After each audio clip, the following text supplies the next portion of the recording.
Hey people, I hope you are doing well today. So, as you've probably read by the title, I'm going to talk about my approach to original character creation while also discussing the lore about my new OC, Arca. And first of all, I want to clarify that this is in no way a guide on how to make original characters. This is my first time making one, and the things I discuss may not to be exactly useful in conventional character creation methods. Second, I know I promised not to make the lore too complicated, but I will admit it will probably get a little confusing, so I saved all that ramble for after I explain my approach. And last of all, I just want to apologize for the late upload. I'll be honest here when I say I've been procrastinating on recording this video, so thank you to everyone who has and has been supporting me to this point. So, yeah, let's begin, shall we? So, the first thing I did before creating this character sheet was make an illustration. And this might seem odd, but the reason why I started with an illustration was to pinpoint the feeling I wanted to give off before designing the character. You see, in my opinion, an illustration gives me a solid direction for what common elements and motifs you want to represent through your character. The point of it is not to design it, but to play around with flow and atmosphere so you have a base feeling to work off of when designing your character. And for me, again, illustrations better reflect what my tendencies are when drawing things, because I largely base my drawings off of intuition and feeling. So to give you an example of what I noticed about my illustrations is that I like to draw flowing and wavy forms, as you can see by um, the final character sheet. And I also noticed that a common shape I used in my illustration were circles. Flow and circles are components that I later used in my design, for example, in the flow of her hair and clothes, and the designs on her sleeves, accessories, hands, etc. And I also realized that presentation is also important to me. So for the background, I decorated it with flowing lines, and you guessed it, more circles. And it's really largely to help complement the already flowy-esque nature of her design. And because I already had an illustration to work off of, it was easier to add and subtract elements to my liking. So, yeah, that's really all I have to say for my approach to character design. I apologize if that was very short. Again, this is my first time designing a character, and I'm not well versed in its more technical aspects, so I recommend watching other people for that. So, yeah, let's move on to the lore section. Okay, now, so I want to preface this before I begin. I won't be talking about her backstory yet. This is something that I will build and develop through future illustrations and videos. For now, I mainly aim to establish context for the world that Arca resides in. It is better if you understand how the world is set up around Arca, so you know where her abilities are derived from. And also, the concepts and ideas I've come up with are somewhat based on the books I've read in my life so far, so I apologize if some of the details or information is redundant or you've heard it somewhere. So, um, yeah, this is just what I came up with for the time being. So to start off, I've recently been interested in the idea that consciousness can be mapped out or measured in waves, as described in The Infinite Mind by Valerie V. Hunt, and with a more numerical or logical approach in David Hawkins' Power versus Force. The main gist of these books, or the topic most related to Arca's world, is that higher wave frequencies indicate a stronger sense of wholeness or consciousness. It is thought these waves or frequencies derive from our ability to connect with the world through both the unconscious and conscious. And this connection is essentially a heightened awareness of ourselves and emotions. So, for example, the feeling of acceptance has a much higher frequency than a feeling of pride or desire.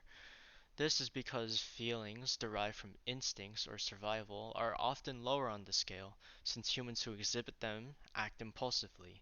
They are simply existing and not being. Now, I didn't come here to talk about philosophy or how human behavior can be measured. Obviously, this is a video about lore, so I'm only going to focus on how I'm going to incorporate this concept into Arca's world. The first thing I did when taking this concept into account was establishing a base rule. This rule states that over time, your consciousness level lowers gradually if one is not engaged with it constantly. This means that even minor impulses, such as frustration or rumination, can lead your CL, or consciousness level, to decrease rapidly. And I call this an act of falling down a consciousness gradient. And if you want to put it in more logical terms, think of how gases work. Gases generally want to move from areas of high density to low density, because faster moving particles will eventually need more space to move through. Otherwise, if that space is obstructed, it will likely destruct or implode due to high pressure. The gradient is the space and time it takes to move between the varying density levels. In our case, the gradient deals with waves and consciousness, and for our convenience, we'll refer to this as energy. Now, there are two ways to achieve a higher energy level on this gradient. Either you move up the gradient by using more energy, internally or externally, or you raise the average level of energy around you, so you have a sort of buffer before falling into an even lower energy state. So with this idea of a gradient in mind, and to better map out the energy dynamics, let's say that energy or consciousness can be plotted as waves onto graphs. Waves have two key aspects, their amplitude and frequency. The amplitude determines the strength of the energy exhibited at that point, and the frequency determines how often it occurs. A higher level of consciousness is exhibited by a high amplitude and a high frequential wave. If one wants to raise the level of energy around them, one must find a way to raise both of them. Now you may be asking, what will be the main catalyst of that occurrence? Well, in this world, that will be your waveform. A waveform is your individual energy pattern, your tendencies, your default energy level or state per se. Everything in this world is composed of a waveform, some complex, for example a human, or a very basic one simply for taking up space, like a rock. The level of your waveform is the thing that you're trying to increase by gathering or raising energy around you, and this can only be accomplished when you achieve resonance or connection with the energy that resides in this world outside and within you.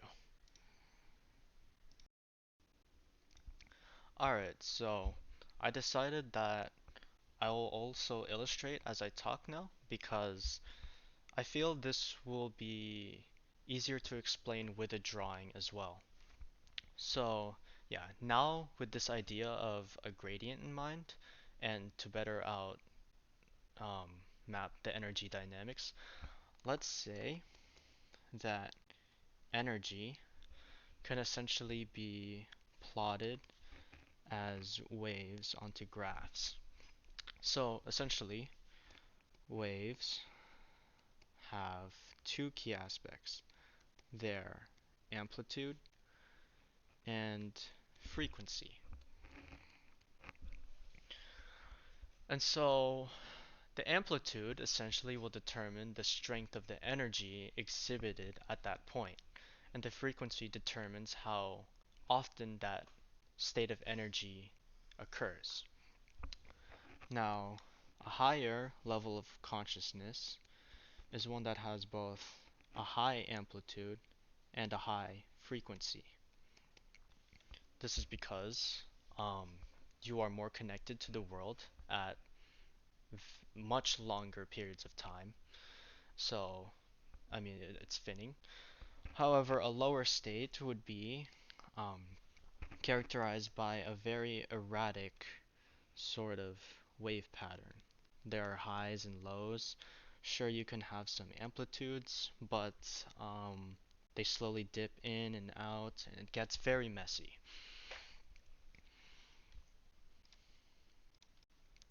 Now, there is one thing that I am still struggling on how I'm going to do this, but the way to raise this wave essentially will be through what I call a waveform.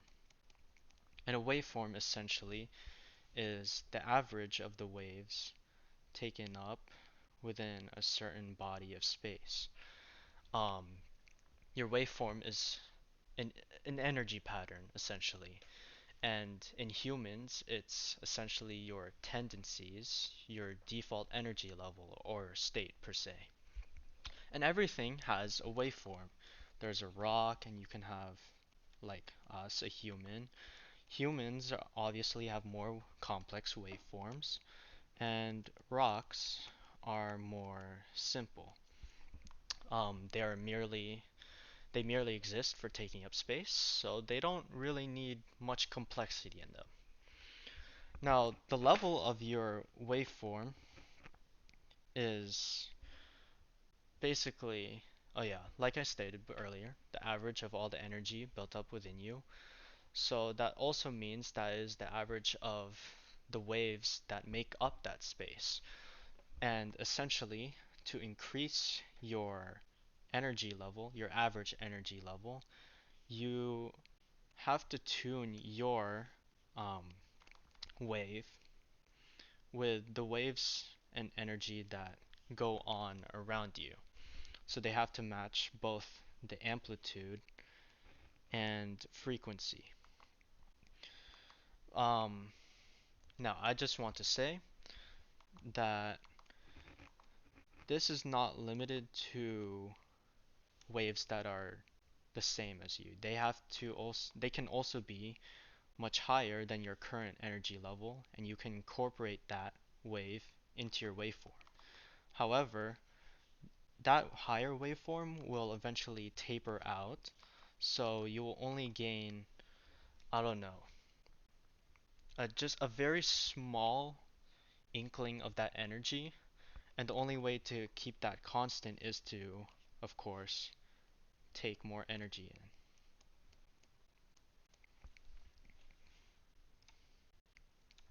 Alright, so now here's my twist on this matter. Waves are kind of boring now that I realized it.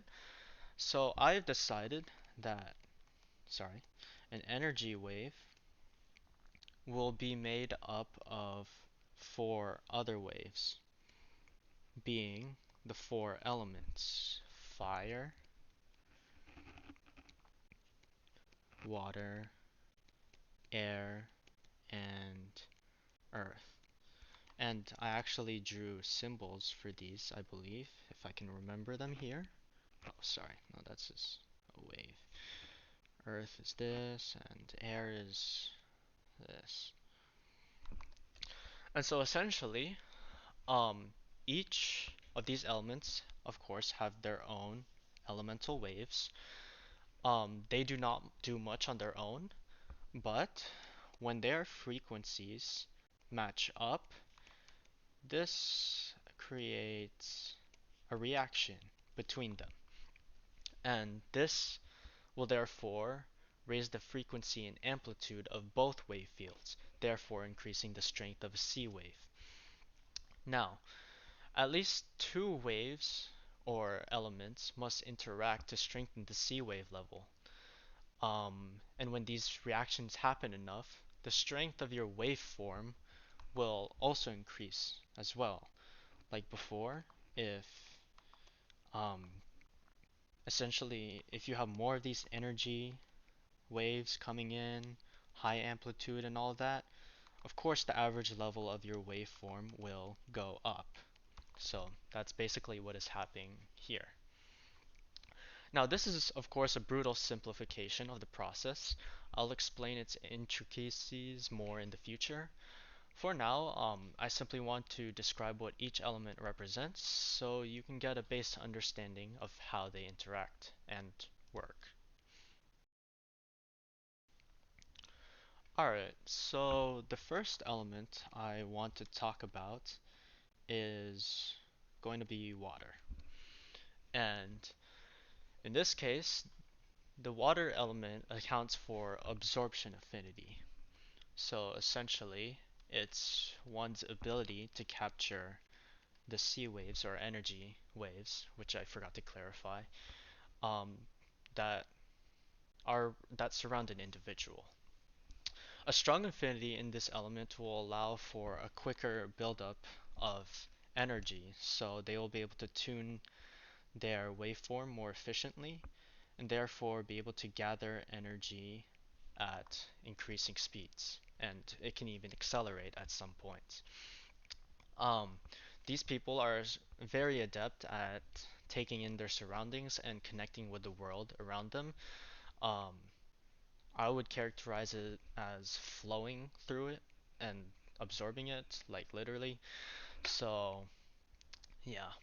However, a weak affinity, and this will render a person hollow because they are unable to take any energy around them. These individuals become isolated and erratic, and the fact that they are unable to tune themselves to their surroundings render them unable to absorb energy. These people become voids in this world, forever repelling it and making them harbingers of despair and hopelessness. Alright. So the third element is Earth. And this will be your root affinity. And this is essentially one's ability to, sorry, why is my canvas bugging out again? Increase the capacity of your waveform. So in other words, increasing the storage of, or the potential storage of how much energy you can store in your waveform. Um, to, no, a strong ability and a strong affinity for Earth suggests um, a very profound ability to reflect on yourself, to free yourself from what is weighing you down, and to reorganize yourself. It's the act of optimizing your waveform to better accept energy from more sources. It's also reflective of an ability to reshape your waveform. Think about essentially it's increasing your boundaries so that you get to experience more. Um, like in biology, for example, like and cell biology more specifically, more surface area allows the cell to take up more energy and materials, nutrients around them.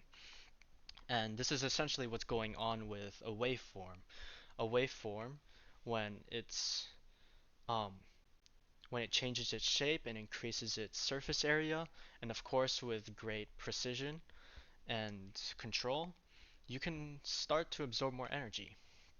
However, a weak affinity in this um, suggests a very small, or the individual has a very small waveform. And a weak affinity will eventually lead to disintegration of the waveform, where your energy pattern becomes one with the world again. These people are essentially zombies. They are not dead, but they are brain dead essentially.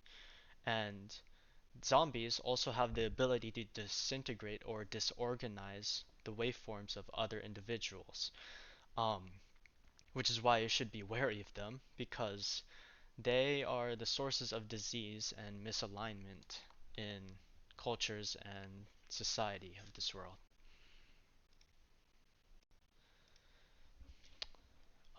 Alright.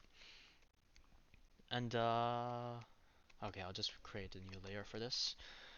The last element I want to discuss is air.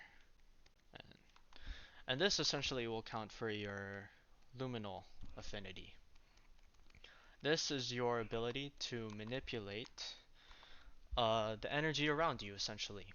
A strong affinity in this will allow an individual to exert more influence onto the waves and energy around them. So essentially, they are the generators of these high energy waves, as long as they themselves are of a higher or equal energy pattern. Um, and in more realistic terms and more applicable terms, it's highlighted by a strong expression of yourself and movement through the world. This can be either done through like creative endeavors or kinesthetics. Um, However, a weak affinity can cause this individual to lack control over his surroundings or emotions. This will result in him being unable to create a buffer between the world and himself, because if you are unable to control the energy around you, um, that just increases the chances of more negative waves entering your waveform, therefore making you more disjointed. And essentially, these types of people um, require requires the world to express itself on them. They use other people's creations to mimic or protect them, essentially. They are a source of robbery, manipulation, and are puppet masters who control other people to do things for them and protect them. So yeah, now you know why the goal to maintain a strong affinity among the four elements is so important. Each elemental wave will eventually fall down their respective gradient to a lower affinity, leading to catastrophic consequences, as we just talked about. And the reason why reactions are so necessary is to ensure that elemental affinities are not only strong in magnitude, but strong in frequency. Sure, you can have a higher amplitude for one wave element, but if that amplitude isn't consistently kept up with reactions from other elements, the effects of the gradient will set in again, and for both elements.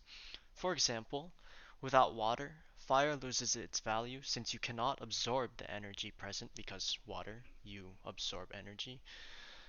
Earth is useless when no energy is coming in, and air will be rendered useless because you're using energy that is unable to replenish itself. In order to utilize an element's full potential, one must have an equal or greater affinity in another element. This is why people in Arca's world often travel in groups, as they can compensate for low affinities in other areas, while also growing them. Now, Arca is a character who seems to have an exceptional ability for moving up the concentration gradient. Why?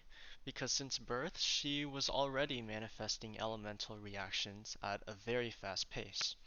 As a result, any increase in one of her four affinities causes the other three to also grow at an extremely fast rate. Now you might be saying, isn't this overpowered? No, not necessarily. Because at the same time, if she loses focus and neglects her reactionary practice, her affinities will also drop at an extremely fast rate.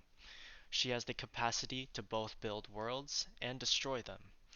Her low affinital manifestation is the Grim Reaper, while her high affinital manifestation is that of a deity. The state that allows Arca to move up the gradient so fast is something you would describe as the flow state, where her waveform is in tune with all four elements at the same time.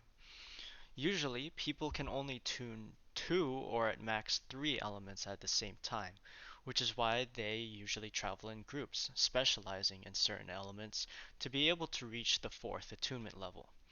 However, she herself is able to tune all four elemental waves at the same time. And again, I want to restate this. This does not make her overpowered.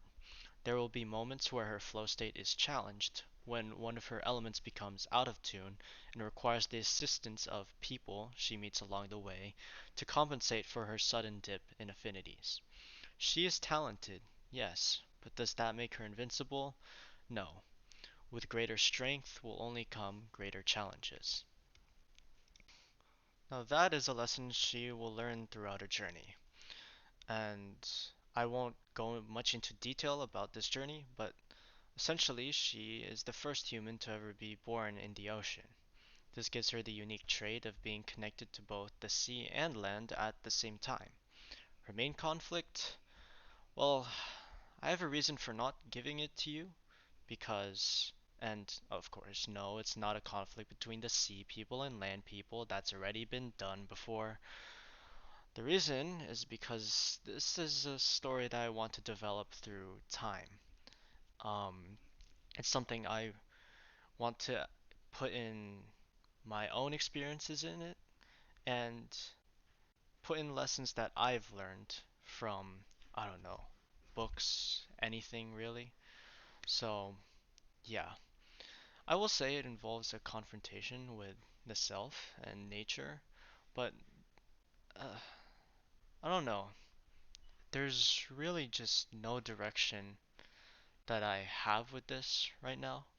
I think the future will just have to unfold by itself. So, yeah. I hope I didn't disappoint you there.